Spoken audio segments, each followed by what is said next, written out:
అంతర్యామిని నిజమైన దేవ పరిశుద్ధమైన దేవ అయ్యా నీ సన్నిధిలో నిమిత్రాలుగా నిలబడి ఉన్నాము. అయ్యా నీకు ఏం మాట్లాడాలనుకుంటున్నామో నాతోని మాతోని అయ్యా నా తండ్రి మీరే నా భార బిడ్డలు చేయండి. మాకు నేర్పించడానికి మీరు ఏమి సిద్ధపరిచి ఉన్నారో ప్రభా మేము నేర్చుకుంటాము. నా తండ్రి మీ ఆత్మచేత మా ఒక్కొక్కరిని నడిపించి మహిమ తెచ్చుకోవాలి.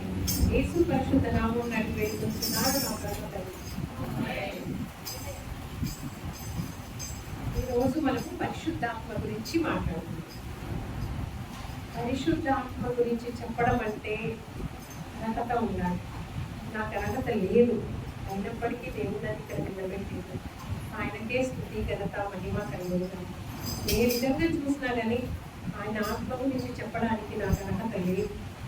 అయినప్పటికీ ఆయన ఇచ్చిన ఆధిక్యత దేవుని పని కాబట్టి ఆయన చెప్పినట్టు మనం వినాలి. కాబట్టి తప్పకుండా నిలబడాల్సి వస్తుంది. పరిశుద్ధాత్మ అంటే ఏంటి? ఆత్మ అందరికీ ఉంటుంది. నాలో మీలో అందరిలో పశువుల్లో జంతువులు అందరికీ ఆత్మ ఉంటుంది. ఆత్మలో 1 తెస్సలోనికై 5వ అధ్యాయము 19వ వచనంలో ఏమనుందంటే quench not the Holy Spirit, quench not the Spirit. ఆత్మను ఆర్పకూడదు. ఏ ఆత్మను ఆర్పకూడదు? ఏ ఆత్మను ఆర్పకుండా ఉండాలి? ఆత్మలు ఎన్నో ఉన్నాయి కదా. ఇది సూపర్ న్యాచురల్ స్పిరిట్, అసాధారణమైన ఆత్మ, కలంకం లేని ఆత్మ, స్వార్థం లేని ఆత్మ. లోకంలో ఉన్న చెడు అంతా కూడా ఏ చెడు కూడా ఈ ఆత్మకు తగలేదు.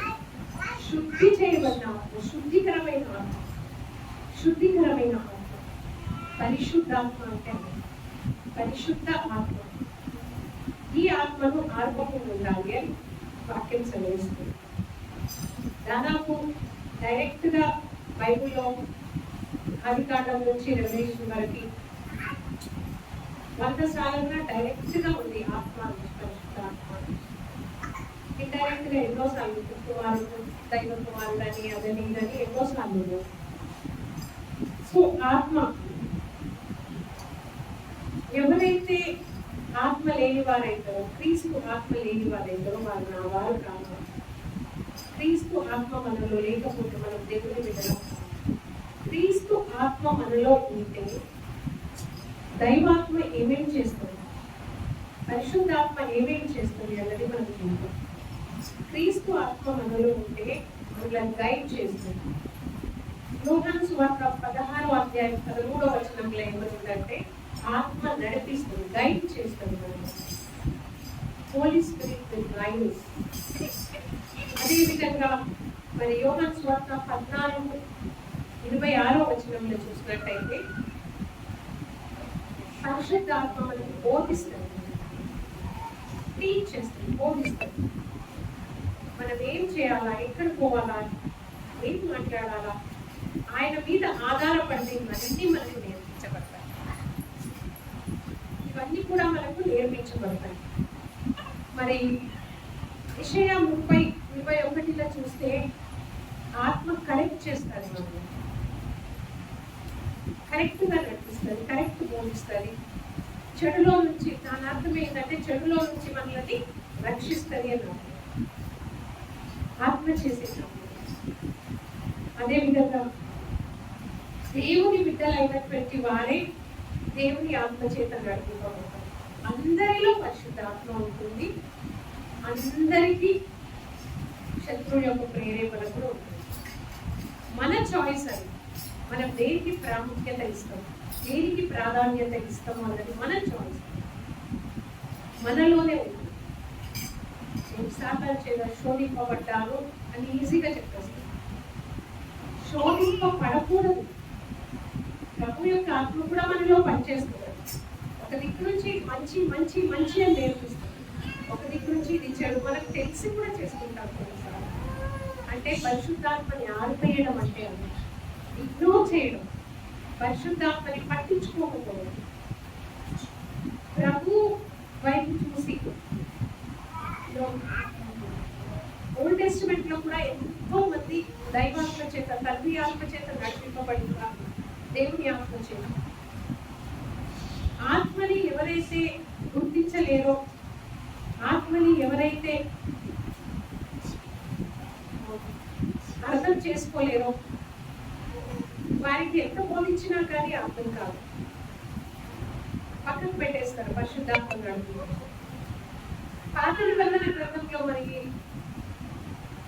తండ్రి ఆత్మ చేత నడిపించబడ్డ వారు ఎంతో మంది ఉన్నారు. పౌలు గారు అయితే కంప్లీట్ గా దేవుని మీద ఆధారపడి, సిరి అంటే ఆయనకు అస్సలు ఇష్టం, సిరి సంపదలు అంటే ఆయన ఎప్పుడు ప్రాముఖ్యత చూపించలేదు.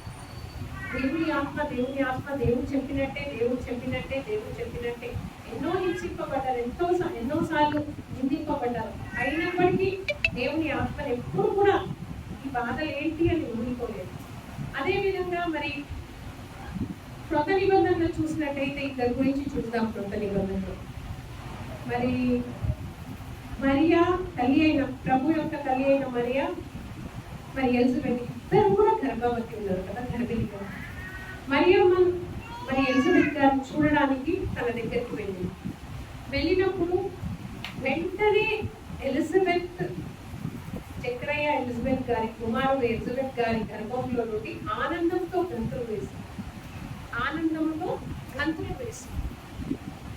పరిశుద్ధ దేవుని ఆత్మ నడిపింపు అది దేవుని ఆత్మ నడిపింపు అంటే శిశువుల గర్భంలో ఉన్న శిశువుకి తెలిసిపోయింది ఎవరని చెప్పుకోవాలి. మరి వెంటనే ఎలిజబెత్ అమ్మ ఏమన్నదంటే, నీవు దేవుని యొక్క తల్లివి అన్నది మరియమ్మ. ఇంకా సువార్త 1వ అధ్యాయము 41వ వచనం ఉంటుంది. నువ్వు దేవుని యొక్క తల్లివి అన్నది.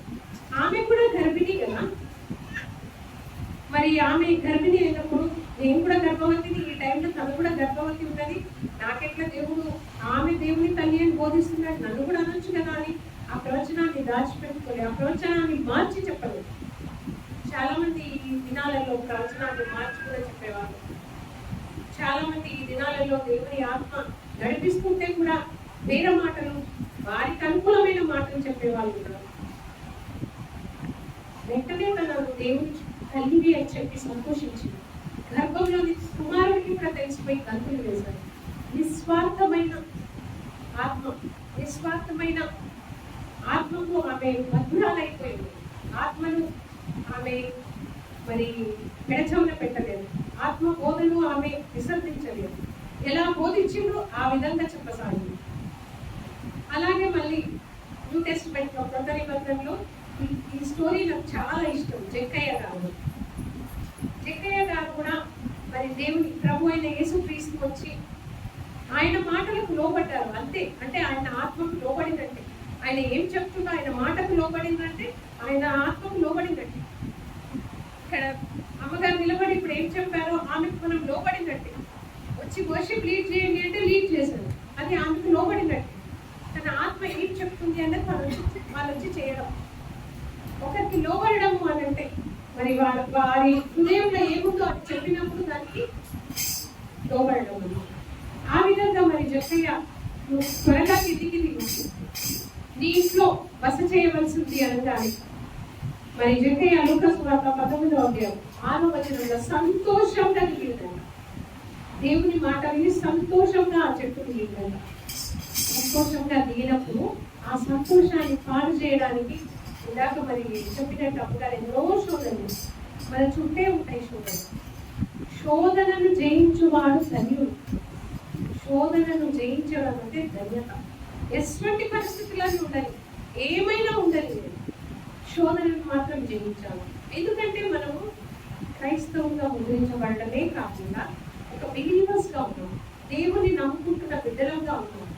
ఆయన నమ్ముకున్నప్పుడు శోధనను మన వాక్యం ఇచ్చాను, ప్రార్థన ఇచ్చాను, శోధనను జయించడానికి. ఒక పాము వస్తే కర్ర చేతిలో పట్టుకొని పామును జయించడానికి దాని కర్రతో కొడతాం, అది మన ఆయుధం. ఆ ఆయుధంతో ఆ పాముని చంపేస్తాం కదా. పాము అనగానే మరి బలం ఉన్న వాళ్ళు, ధైర్యం ఉన్న వాళ్ళు వెళ్ళి చంపేస్తారు. మనకు ఆయుధము మరి వాక్యం కాదా? శోధనను చంపడానికి, శోధన జయించడానికి ప్రార్థన కాదా మన ఆయుధం? ఎప్పుడైతే దేవుని అంటగట్టబడి దేవునిలో మనం జీవిస్తుంటే ఇవి మనకు సాధారణం అనిపిస్తాయి. అసాధారణం అన్నది ఉండదు.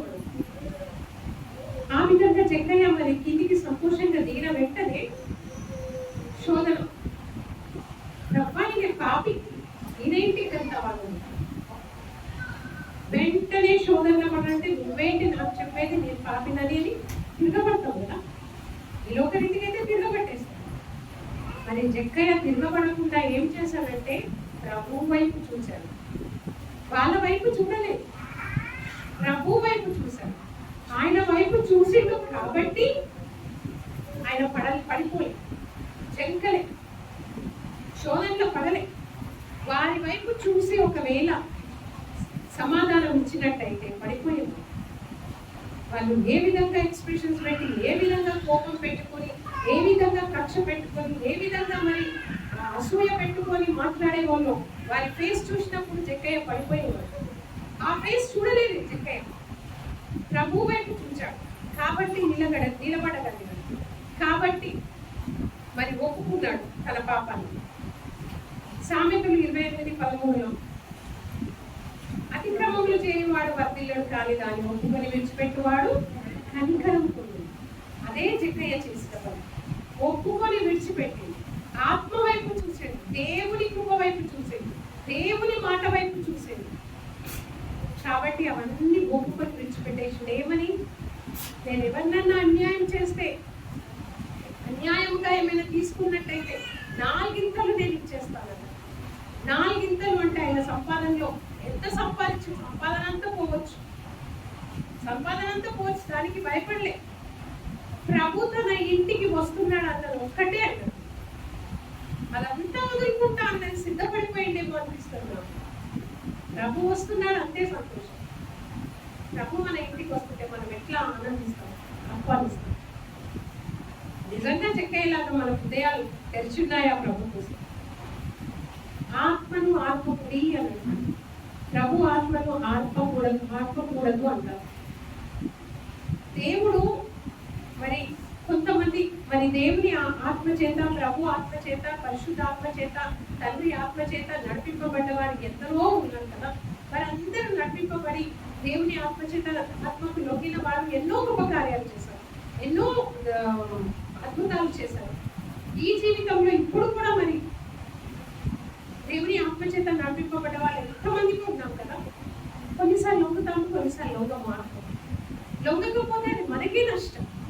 దేవుని ఆత్మను మనం తలపోసుకొని ఆ మాట విని ఆ మాట ప్రకారం చేస్తే ఎంత ఆనందం ఉంటుందంటే మనకు దేవుని మాట విన్నప్పుడు. అది కొన్నిసార్లు మనకు నచ్చదు, ఎందుకంటే స్వార్థం మనలో ఉన్నప్పుడు దేవుని మాట నచ్చదు. దేవుడు మన మంచి కోసం ఏదైనా చెప్పినప్పుడు అది దాంట్లో మనకు కొంచెం మనకు కావాల్సిన విషయం ఏదైనా ఉంటే త్వరగా విడిచిపెట్టలేదు. కానీ విడిచిపెడితే మాత్రము ఆ ఆనందం మన నుండి ఎవ్వరూ తీసుకోలేదు. ఆత్మను ఆర్పే వాళ్ళు, ఒక సంఘటన చెప్తాను. ఒక క్రైస్తవ సంస్థలో ఒక సిస్టర్, మరి ఆమె కూర్చున్న సీట్, ఆమె ఏ సీట్, ఆమె ఏ జాబ్ అయితే చేస్తుందో, ఏ పని అయితే ఆమె చెప్పారో ఆ పని మీద కొంతమంది కన్నుపడ్డారు. ఆమెను అక్కడి నుంచి తీసివేయాలి, ఫలాని వాళ్ళు కూర్చోవాలి అని. ఆ విధంగా దేవుడు మరి దేవుని మాటను ధృవీకరించి దేవుడు చేసిన కార్యాన్ని మనం పక్కకు పెట్టి మన సొంతగా, మన స్వార్థంగా మన వాళ్ళని ముందు ప్రిఫరెన్స్ ఇచ్చి మన వాళ్ళకి ప్రాధాన్యత ఇచ్చి ముందుకు నెట్టుతూ ఉంటే దేవుని ఆత్మను మనం ఏ విధంగా మరి ఆర్పకుండా ఉంటాం? ఆత్మను ఆర్పినట్టే కదా. దేవుని మాట వినకపోతే, దేవుని మాట వినకపోతే, ఆయన మాట వినలేదు అంటే ఆత్మను ఆర్పినట్టే. మరి ఆ విధంగా వాళ్ళ కన్నంతయు ఆమె యొక్క సీట్ మీద ఉండి మొత్తానికి ఆమె మీద లేనిపోని కల్పించి పై అధికారులకు చెప్పారు. పై అధికారులకు చెప్పినప్పుడు మరి పై అధికారి కూడా మరి ఆలోచన లేకుండా కొన్నిసార్లు మరి వాళ్ళ లోపల మరి కొంతమంది నీతో ఒకలా ఉంటారు, నాతో ఒకలా ఉంటారు, ఇంట్లో వారితో ఒకలా ఉంటారు. మనకు అవసరం వచ్చిన వాళ్ళు అయితే చాలా మర్యాదగా మాట్లాడతాం, మనకు అవసరం లేని వారు అయితే విసర్జించి ఓకే అన్నట్టు ఇగ్నోర్ చేసి వెళ్ళిపోతాం కదా. ఆ విధంగా మరి పై అధికారులతో మంచి చేసుకొని మంచిగా మాట్లాడి ఆ విధంగా వాళ్ళని ఒప్పించి ఆ సీట్లో నుంచి ఆ అమ్మాయిని లేపి ఒక ఖాళీ సీట్లో, అంటే ఒక పనికి మాలిన సీట్లో ఆమె కూర్చోబెట్టి, వారెవరినైతే ఆ సీట్లో కూర్చోబెట్టాలనుకున్నారో ఆమె తెచ్చి ఆ సీట్లో కూర్చోబెట్టారు. అది ఎంత తప్పు వాళ్ళకి అర్థమైపోలేదు. దేవుడు ప్రతి ఒక్కరిని ఒక ప్రణాళిక చేత ఒక స్థానంలో ఉంచుతాడు. అది ఏ పనైనా కానీ దేవుని యొక్క ప్లాన్. ప్రభా నేను ఒకసారి గమ్ మినిస్ట్రీలో పనిచేసేటప్పుడు నాకు అక్కడి నుంచి వెళ్ళిపోవాల్సిన పరిస్థితి వస్తుంది. ప్రభా ఏంటి ప్రభా, పొద్దుకు లేస్తే నేను ప్రేస్తలో మాట్లాడుకుంటాం, నీ నామాన్ని స్థుతిస్తాం. ఇప్పుడు నన్ను వెళ్ళి నువ్వు ఒక ప్రైవేట్ ఆర్గనైజేషన్లో పనిచేయమంటున్నావు అని నాకు కొంచెం బాధైంది. ఒక 2-3 వారాలు అట్లనే అయిపోతూ ఉంది. ప్రసంగం ద్వారా దేవుడు నాతో మాట్లాడింది. నేనున్నాను, నన్ను పంపమని అంటారు. నేనున్నాను ప్రభా, నన్ను పంపుదేవా, నేను చేస్తాను ప్రభా, నీ పని చేస్తాను ప్రభా అని యోనాలాగా తప్పించుకుంటుంటారు. అనగానే అది నాకే అనిపించింది. వెంటనే ఇంటికి వచ్చి ప్రభా నేను పోతాను ప్రభా, నేను క్షమించు, నాకు ఇష్టం లేదు పోవడం. దేవుని సన్నిధిలోనే ఉండాలా, దేవుని సన్నిధిలో అసలు ఏమి రాకపోయినా పర్వాలేదు, దేవుని సన్నిధిలో ఉంటే చాలు, కొన్ని నేర్చుకుంటామని ఆనందం. కానీ దేవుడు నన్ను అక్కడ ఉండేది, నేను వెళ్తాను ప్రైవేట్ ఆర్గనైజేషన్కి వెళ్ళాలనుకో. మళ్ళీ ప్రైవేట్ ఆఫీస్కి వచ్చాను. వెంటనే దేవుడు నాకు ఉద్యోగం సిద్ధపరిచాడు. అక్కడికి వచ్చినప్పుడు, అక్కడ పోయినప్పుడు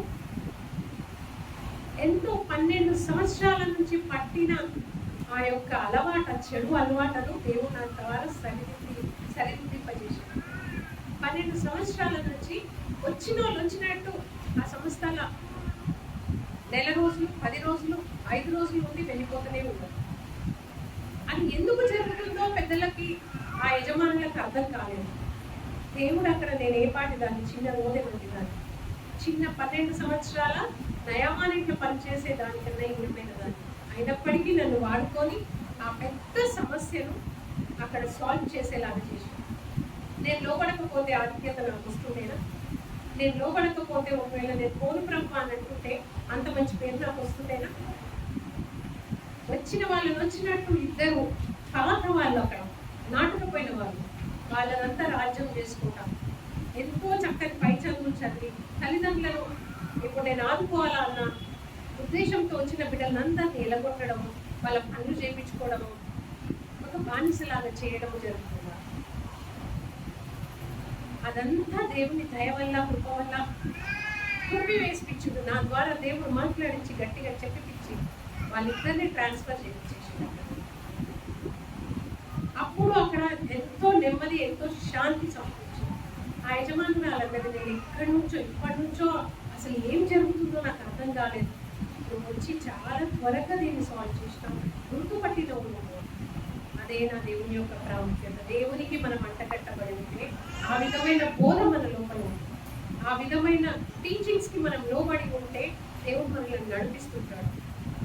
ప్రతి ఒక్కరిని దేవుడు ఒక ప్రణాళిక చొప్పున ఒక ప్లేస్లో పెడుతుంటాడు. ఒక ఉద్యోగంలో కానీ, ఒక బైబిల్ ట్రైనింగ్లో కానీ, ఒక దేనికైనా కానీ, పాస్టర్గా కానీ, పాస్టర్గా కానీ, మరి హాస్టల్ వార్డన్స్కు కానీ, ఏ పనైనా పర్వాలేదు, ఒక ప్రణాళిక చొప్పున.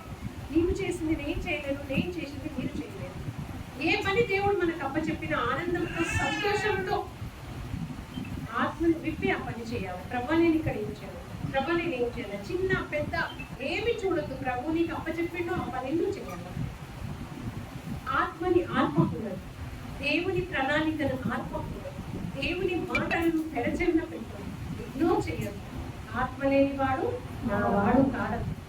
ఆత్మ ఉంటేనే ఆత్మ ఆత్మ అందరిలో ఉంటుంది, కానీ ఆత్మ నడిపించినప్పుడు మనం నడిస్తేనే మనకు సక్సెస్ అనేది ఉంటుంది, విజయం అనేది ఉంటుంది. నడిపించకుండా మనకు కావాల్సిన, మనకు అవసరం ఉన్న రీతిగా మనం వాడుకొని ఈ విధంగా నేను కష్టపడను, ఈరోజు ఇది అయిపోవాలంటే కాదు. నువ్వు అంత ఎంత కష్టపడతావో నీకు అంత గొప్ప ఫలితం. నువ్వు ఎంత దేవునికి దగ్గరగా ఉండి ఆయన చెప్పినట్టు వింటావో, నీకు కష్టమైనప్పటికీ ఇగ్నోర్ చేయకుండా, పెడిచోని పెట్టకుండా వింటావో, అంత పెద్ద విజయాన్ని చూస్తుంది. గొప్ప పోరాటం పెద్ద గొప్ప విజయం ఉంటుంది.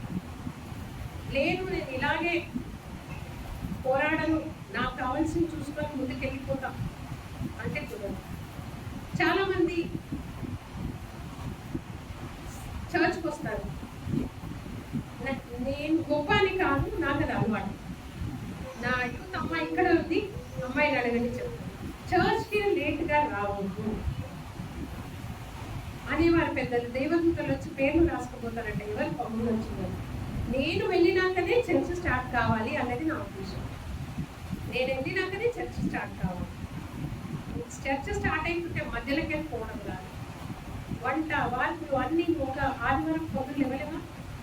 ఎంత బాగున్నా కానీ దేవా ఈ దినాన్ని నేను దోచుకోను, నేను మధ్యలోకి వెళ్ళిపోను, నేను పోయినాక చర్చ్ స్టార్ట్ కావాలని మనం అనుకొని పోతే దేవునికి మనము డిఫరెన్స్ ఇచ్చినట్టు, దేవుని ఆత్మను మనం సంతోషపెట్టినట్టు.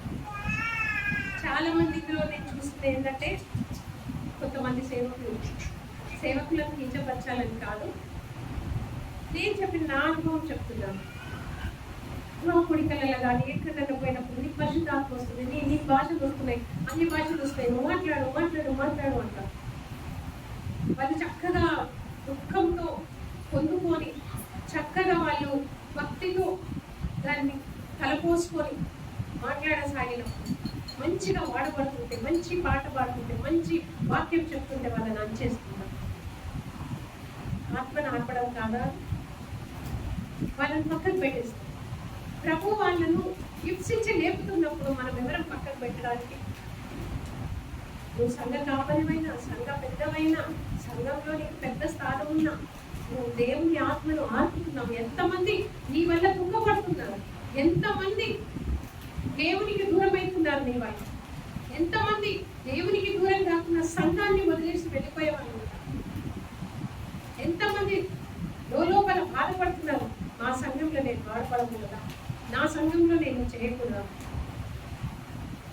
సంఘాన్ని నడిపేవాళ్ళు, సంఘ కాపరి, సంఘ యజమానులు, దేవుని యొక్క ప్రణాళిక కరెక్ట్గా ఉంటే ప్రతి ఒక్కరు కూడా దేవునిలో ఆనందిస్తారు. సో మనకి ఏ పని అప్పచెప్పినా కానీ పరిశుద్ధాత్మకు భయపడి, దేవుని ఆత్మకు, దేవుని మాటలకు భయపడి, ఆయన ఏం చేయమన్నాడో మనం చేసుకుంటే ఎప్పుడు కూడా మనము ఆత్మను ఆర్పిన వారంగా ఉంటాం.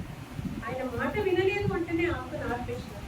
పరిశుద్ధాత్మ ఇప్పుడు మనం కృపకాలంలో ఉన్నాం కదా, పరిశుద్ధాత్మ చేతనే నడిపింపబడతాం. మనం ఎత్తబడి సమయంలో ఉండి దేవుని దగ్గరికి ఎత్తబడ్డప్పుడు ఇంకా పరిశుద్ధాత్మ పని అయిపోతుంది. పరిశుద్ధాత్మకి ఇంకా పని ఉండదు. ఇప్పటివరకే పరిశుద్ధాత్మ ఆత్మని ఆర్పుకునేది. అందుకే ఏ విధంలో, ఏ విషయంలో కూడా ఆత్మని ఆర్పుకున్నాను. ఇక్కడ నేను చాలా టెన్షన్లో ఉన్నాను. ఒక వారం నుంచి చాలా టెన్షన్లో ఉన్నాను. మాకు ఒక బిల్డర్ 8 లక్షలు తీసుకొని వెళ్ళిపోయాడు.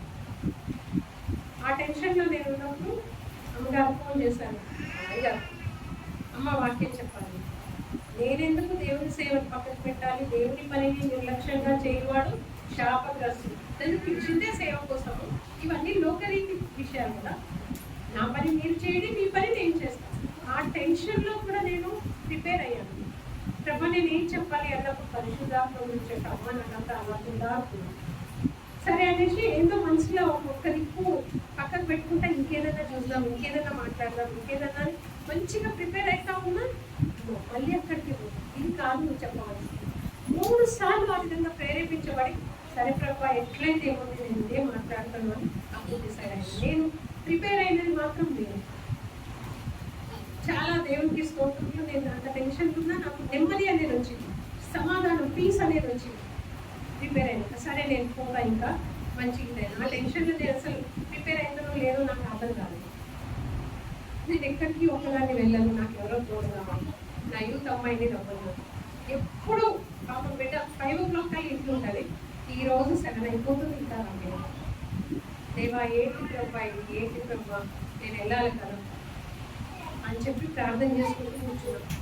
సడన్గా వచ్చింది అక్కడ నడుపెద్దామని.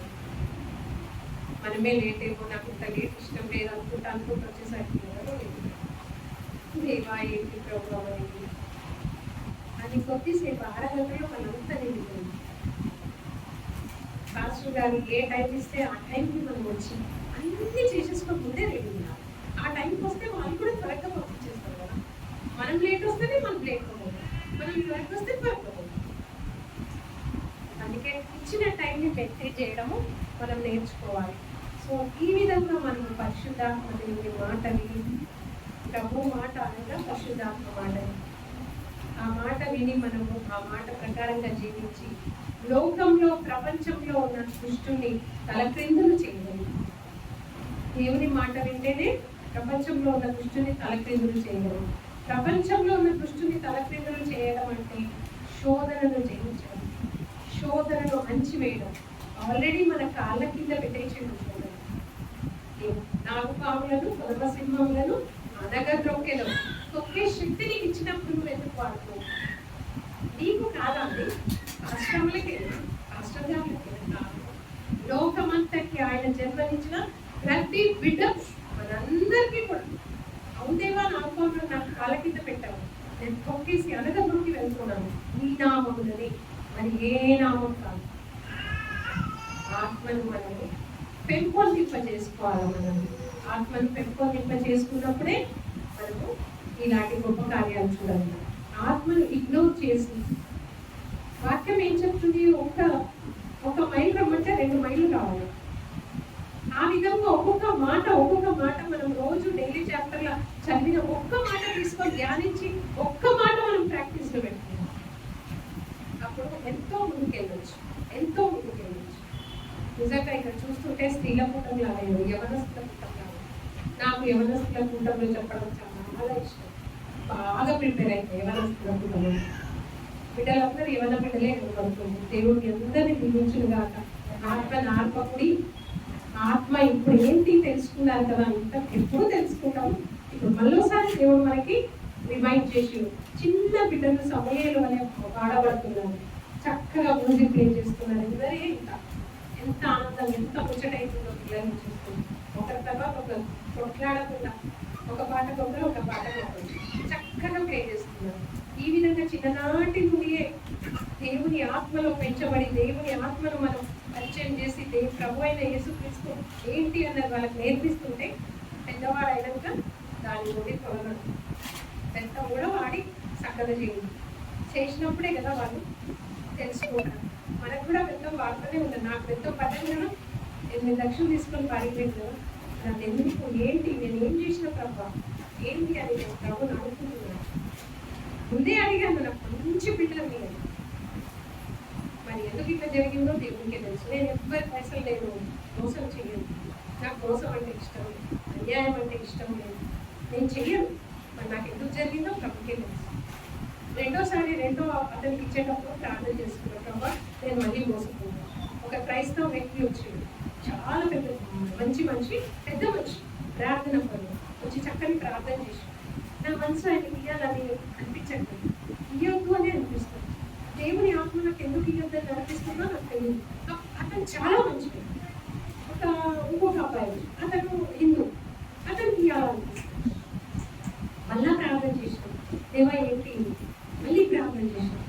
ఆఖరికి నా మనసుకి కన్ఫర్మ్ అయిపోయింది, నేను అతనికే ఇవ్వాలి. హిందూ అతను బిడ్డ, అతనికే ఇవ్వాలి. సీదా వెళ్ళిపోయినాను, ప్రార్థన చేసుకొని వెళ్ళిపోయాను. సార్ దీనికి ఎంత అవుతుంది సార్, ఇంత అవుతుందమ్మా, చాలా చెప్తున్నారు సార్. సరే 1 లక్ష అప్లై చేశారు, అక్కడ ఇచ్చారు, టక స్లాబ్ పడుతుంది. ఎందుకు అంటే తర్వాత తెలిసింది ఏంటంటే, అతను కొంచెం క్రైస్తవం వ్యక్తి, కొంచెం శోధనలలో అప్పులలో ఉంటుంది.